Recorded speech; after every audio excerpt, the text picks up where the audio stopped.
Smallin Civil War Cave.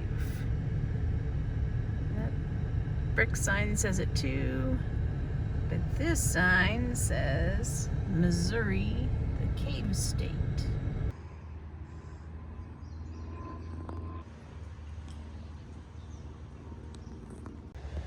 Smallin Civil War Cave.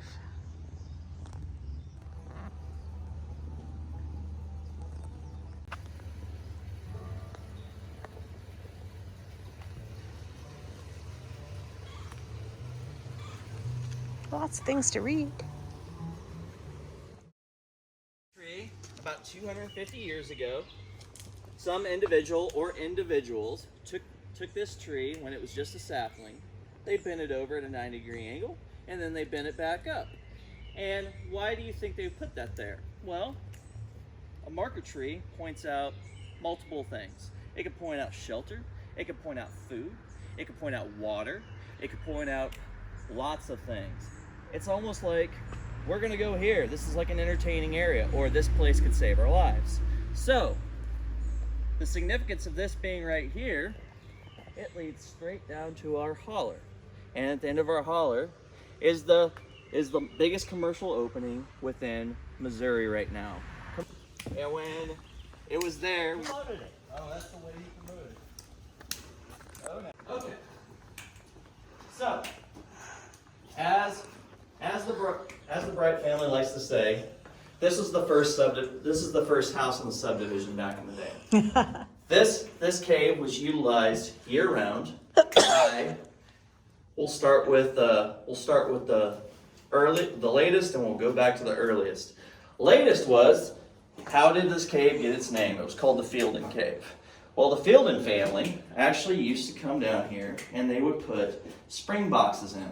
This is a reproduction, but right over here, there are 3 slats in the ground that was uncovered when they were putting these paths in.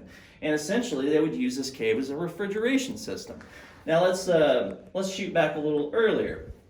This cave was actually utilized by Native Americans as a place of dwelling. And the evidence was found also in 2010 when they were putting these paths in, because once they started digging in the sidewalls right here, they started finding an abundance of flint.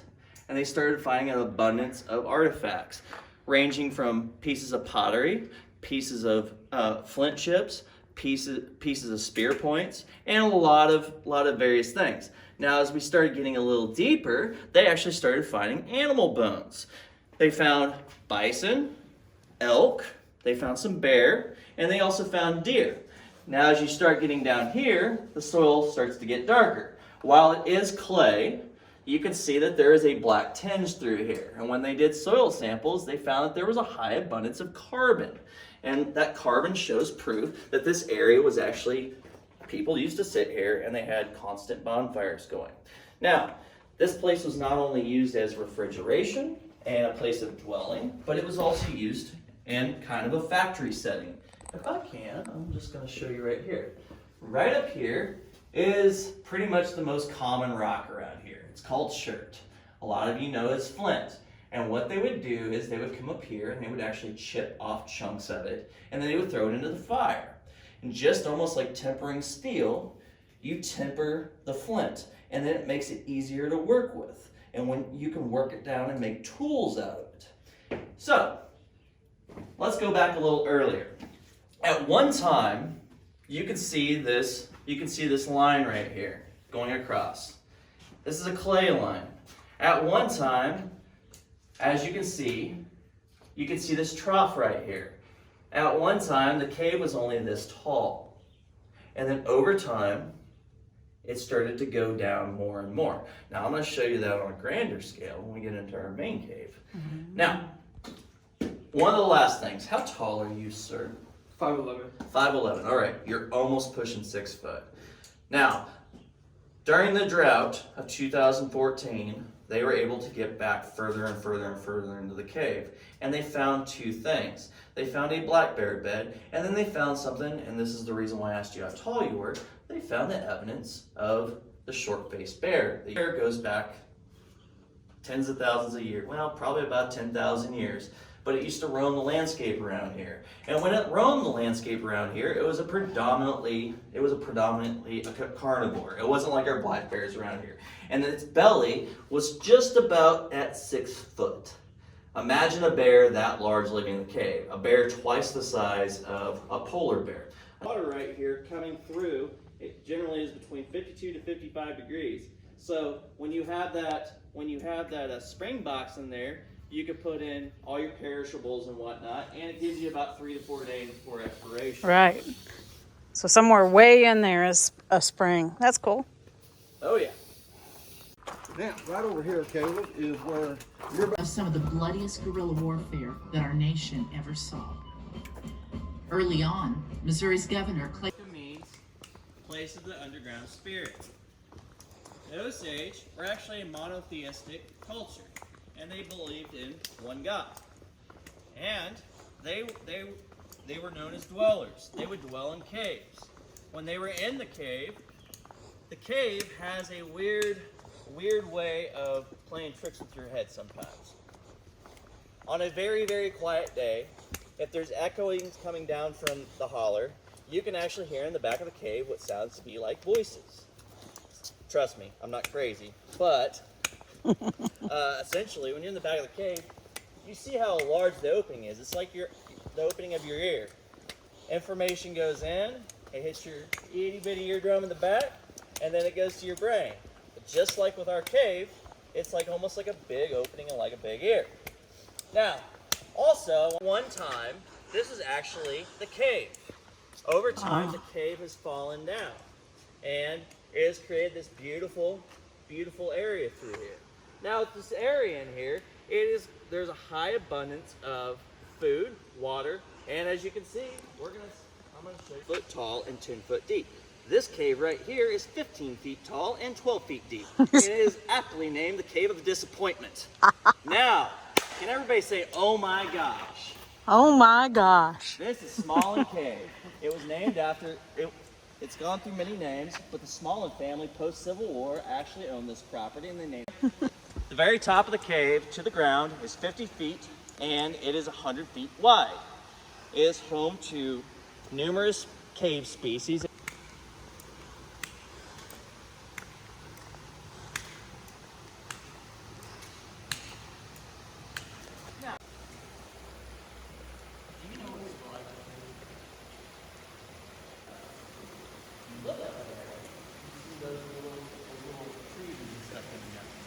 That's called a stalactite. You will not find any stalagmites in this cave because this cave is supported by numerous sinkholes in the area. It feeds off of spring water and rainwater, and there's always a constant moisture running through this cave. And as you can see towards the front right here, how green and how lush everything is. And it's because there's so much moisture running through here.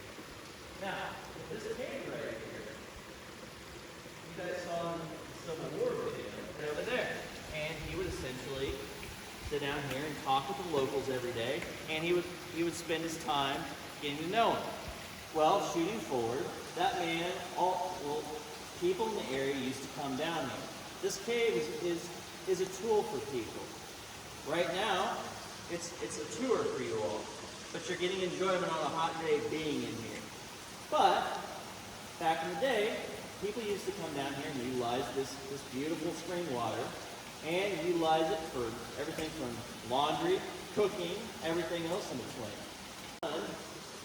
Ended up becoming an actual surgeon who served in the Union Army.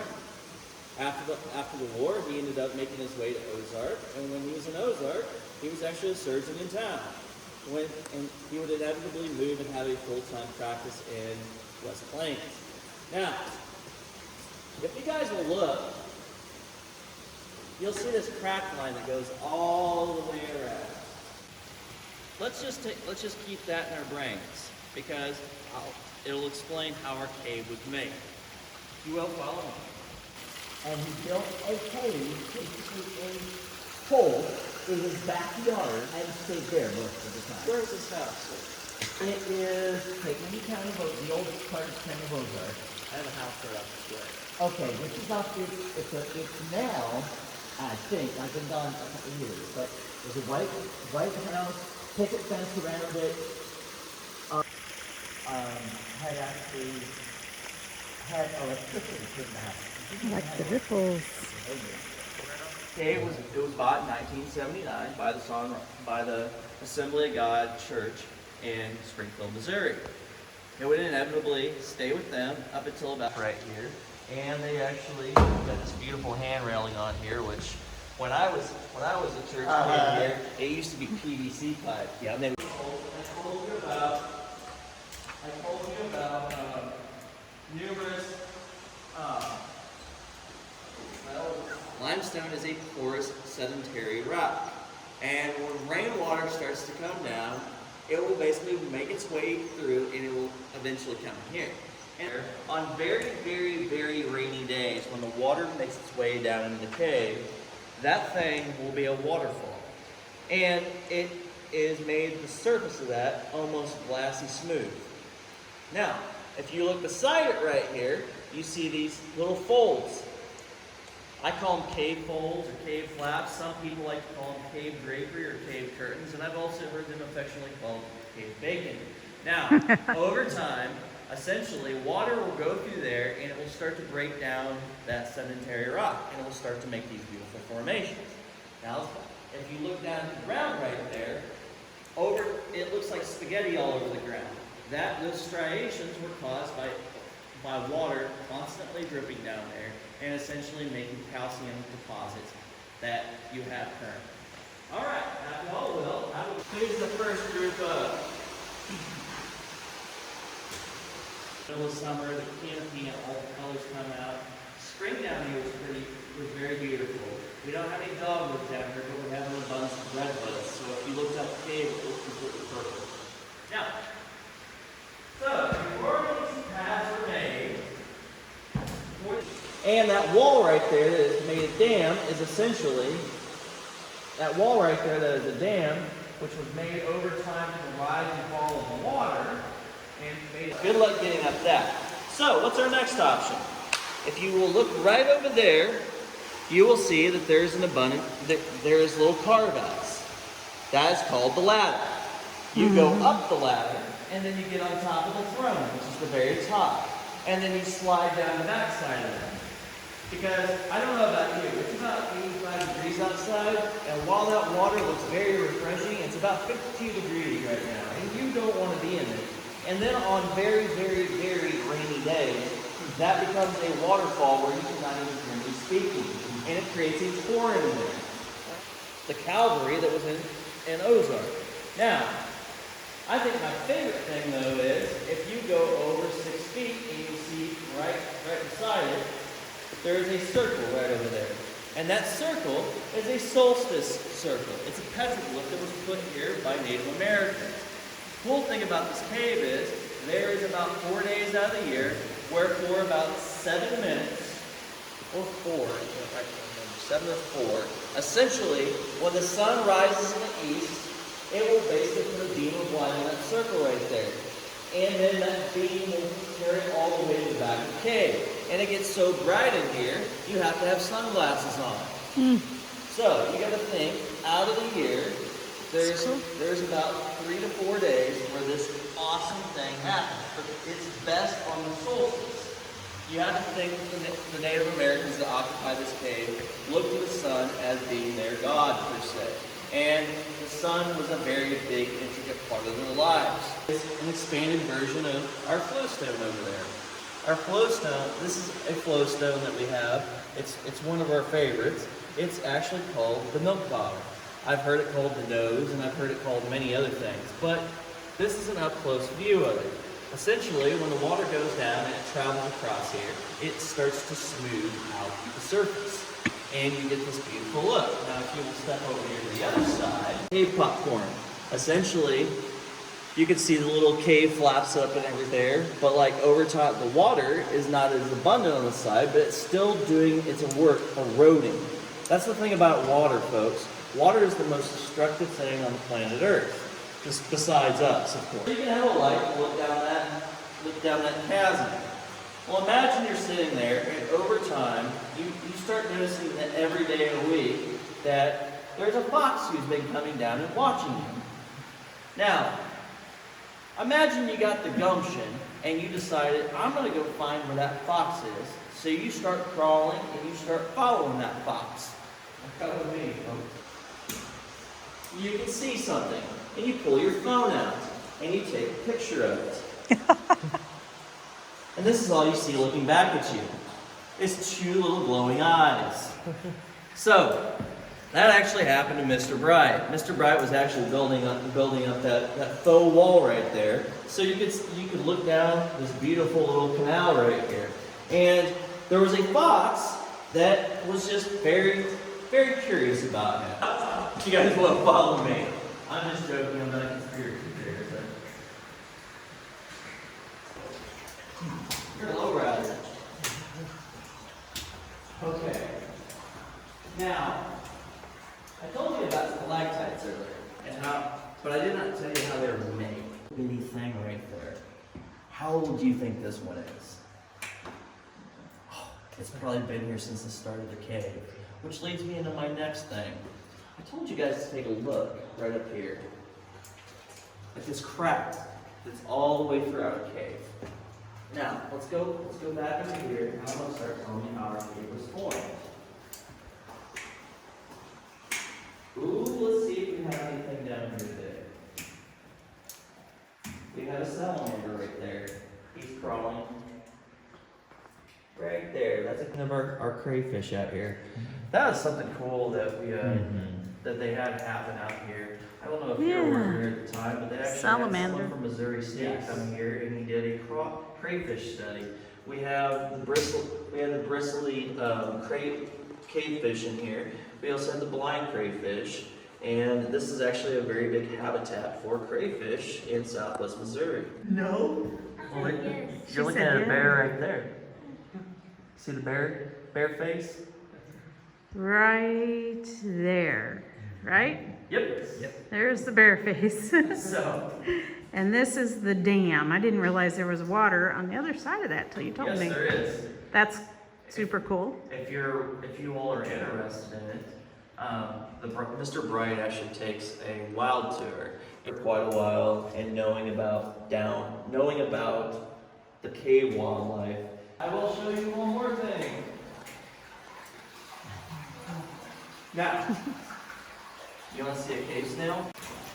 I love the sound of the water through there. Right here, if you see, starting small. But the day is young, and as you can tell, it's getting hotter. Love the sound of the water. Now, groups. Makes your job easier. We have between 10 to 20, maybe.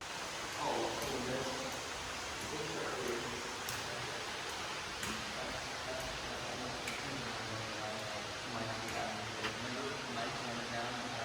I'll give you a little piece of history about bat guano. Bat guano was highly sought out after in the Civil War.